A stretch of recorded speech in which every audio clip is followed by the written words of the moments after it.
مش معنى انك عملت تحاليل وظائف الكبد وطلعت عاليه يبقى في مشكله في الكبد. ممكن يكون الكبد سليم تماما ما فيهوش اي مشكله ومع ذلك التحاليل عاليه. طب ازاي انا اعرف بقى من نتائج التحاليل العاليه دي ان المشكله في الكبد ولا الكبد سليم والمشكله في حاجه ثانيه؟ بص يا سيدي، مبدئيا دي تحاليل وظائف الكبد مش كلها، ولكن ده الجزء اللي يهمنا دلوقتي. متفقين كده؟ اعرفك بيهم سريعا ان شاء الله، وبعد كده اقول لك لو لقيت ايه معناه ايه. عارف تحليل الصفرة؟ الصفرة في جسمنا نوعين، في صفرة مباشرة وفي غير مباشرة. الغير مباشرة اللي هي اندايركت بيليروبين اللي هي دي، المباشرة اسمها دايركت بيليروبين، الاثنين مع بعض اسمهم الصفرة الكلية اللي هي التوتال بيليروبين. تمام كده؟ يبقى ده التوتال بيليروبين دي الصفرة الكلية، ده الاندايركت بيليروبين الصفرة الغير مباشرة، ده نوع من الصفرة وده اللي يهمنا دلوقتي. تمام؟ طيب الجي او تي والجي بي تي التحليلين دول انزيمين موجودين في خلايا الكبد.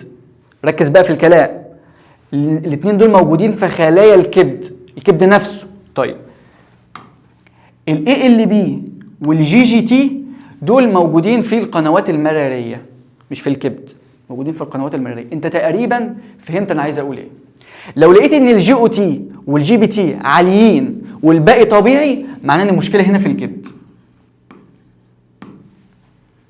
تمام كده؟ يبقى لو الجي بي تي والجي او تي عاليين لوحدهم معناه ان المشكله في الكبد. ممكن فيروس A، فيروس B، فيروس C، دهون على الكبد، تليف في الكبد، ادويه او مسكنات، ايا كان السبب، ولكن هنا مشكله في الكبد. تمام؟ طيب لو لقيت ان الاي ال بي والجي جي تي هم اللي عاليين والباقي طبيعي معناه ان هنا مشكله في القنوات المراريه، في بقى حصوه في المراره، في انسداد او ورم، دي اللي معليه التحليلين دول مع بعض.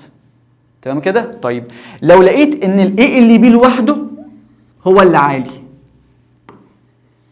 والجي جي تي طبيعي، يعني الايد ده بس اللي عالي وبقيه النتائج طبيعيه، يبقى المشكله لا في المراره ولا في الكبد، امال المشكله فين؟ في العظام. ممكن في كسور في العظام، في لين في العظام. لو اللي بيعمل التحليل ده طفل دي نتيجه طبيعيه جدا، لان الطفل عظامه في حاله نمو مستمر، فطبيعي ان الاي اللي بي يطلع عنده عادي.